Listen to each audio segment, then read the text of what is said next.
பார்த்தா பொண்ணு சேர்ந்து பார்த்தா உட்காருங்க வாங்க. சரி சரி மா வந்தவங்களுக்கு காப்பி எடுத்துருவாமா.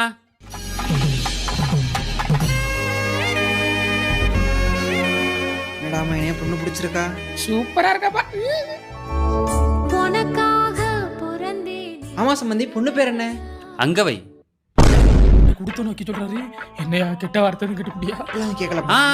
பொண்ணு பேர் அங்கவையும் சொன்னமாப்ல. ஆமா எங்கேயும் வைக்க மாட்டோம் மாமா. சம்பந்தி பொண்ணுக்கு பாட தெரியுமா? பொண்ணுக்கு பாடலாம் தெரியாது சம்பந்தி, ஓட தெரியும். டேய் அத்லெட் பிளேயரா இருக்கும்டா. அது ஒண்ணும் இல்ல சம்பந்தி, காலேஜ் படிக்கும்போது ஒருத்தன் கூட ஓடி போயிட்டா. நீங்க ஒண்ணு கவலைப்படாதீங்க, அதெல்லாம் 3 மாசத்துல விரட்டி பிடிச்சாச்சு. என்ன உள்ள ஒரு 4 மாசம். அது எப்படி 4 மாசம்? விஷயம் தெரிஞ்சு ஒருத்தன் கட்டி வச்சோம், அவனுக்கு விஷயம் தெரிஞ்சு விரட்டி அடிச்சிட்டான்.